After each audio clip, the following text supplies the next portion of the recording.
Assalamualaikum warahmatullahi wabarakatuh. Selamat pagi anak-anak ibu sekalian. Senang sekali pada pagi hari ini kita dapat bertemu kembali dalam materi pembelajaran kita, yaitu ilmu pengetahuan sosial di semester genap ini di kelas 7.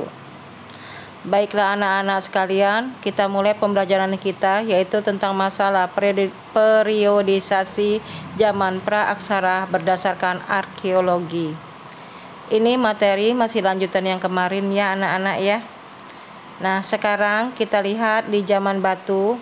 Zaman batu ini dibagi atas 3 bagian. Yang pertama yaitu zaman Paleolitikum, yaitu zaman batu tua. Di zaman batu tua ini ada dikenal atau mereka masyarakat atau orang-orang purba tersebut mengenal masa berburu dan mengumpulkan makanan, yaitu di tingkat awal. Ini adalah kehidupan manusia purba di zaman yaitu batu. Pada zaman ini manusia hanya mengenal berburu, yaitu berburu hewan dan mengumpulkan makanan. Mereka belum mulai memasak atau bercocok tanam. Mereka tinggal di dalam gua untuk melindungi diri mereka dari hewan buas. Nah, inilah manusia purba pada zaman dahulu. Hasil kebudayaan zaman Paleolitikum dikelompokkan menjadi ada yang disebut juga dengan kapak genggam, kapak berimbas, alat dari tulang binatang, dan plakes. Kedua, zaman Mesolitikum atau zaman batu tengah, yaitu masa di mana berburu dan mengumpulkan makanan ini sudah tingkat lanjutannya. Ini adalah manusia purba, yaitu di zaman lanjutannya. Kemudian hasil budaya ditemukan pada zaman Mesolitikum, yaitu Kejoketmediger. Kejoketmediger ini berarti sampah-sampah dapur yang berupa tumpukan kulit kerang. Kemudian ada Abris Sausresus. Abris Sausresus ini adalah hasil budaya yang ditemukan dari gua-gua. Seperti ini.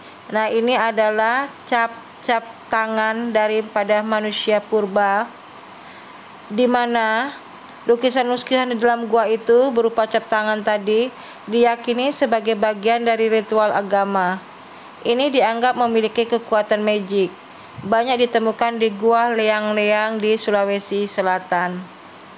Yang ketiga, zaman Neolitikum atau zaman batu baru atau batu muda, yaitu mereka sudah mengenal masa bercocok tanam. Nah, di sini adalah manusia pada masa itu, mereka sudah mulai yaitu membuka ladang. Hasil kebudayaan yang terkenal pada saat itu adalah kapak lonjong dan juga kapak persegi. Ada pula peninggalan lainnya berupa mata panah dan mata tombak, kemudian perhiasan seperti gelang-gelang dari batu indah, alat pemukul kulit kayu, pakaian dari kulit kayu, dan tembikar atau periuk belanga. Keempat, zaman Megalitikum atau zaman batu besar. Nah, di sini adalah zaman batu besar. Ini adalah tempat pemujaan tadi ya, di mana kebudayaan tersebut diperkirakan berkembang dari zaman Neolitikum sampai dengan zaman perunggu.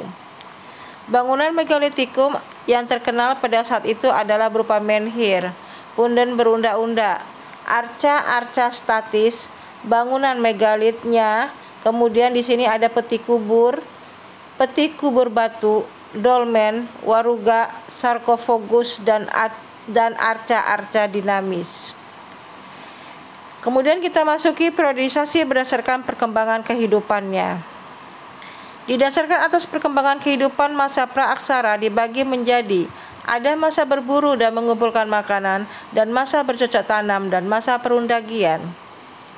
Pada masa berburu dan mengumpulkan makanan terbagi menjadi masa berburu dan mengumpulkan makanan tingkat yang paling sederhana. Kemudian ada masa berburu dan mengumpulkan makanan tingkat selanjutnya.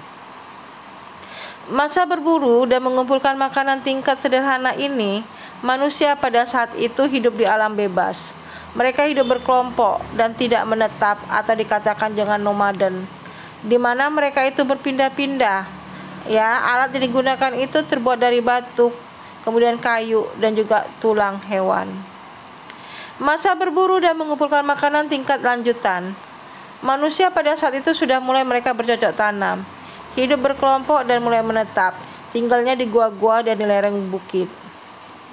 Pada masa bercocok tanam ini, yaitu disebut juga pada masa perundagian, diperkirakan pada zaman Neolitikum. Mereka sudah bisa mengolah makanan dan tidak tergantung pada alam, mulai membentuk perkampungan dan sudah mahir membuat perkakas. Terima kasih anak-anak ibu sekalian, sampai bertemu dengan materi selanjutnya. Tetap jaga kesehatan. Wabillahi taufiq wal hidayah. Assalamualaikum warahmatullahi wabarakatuh.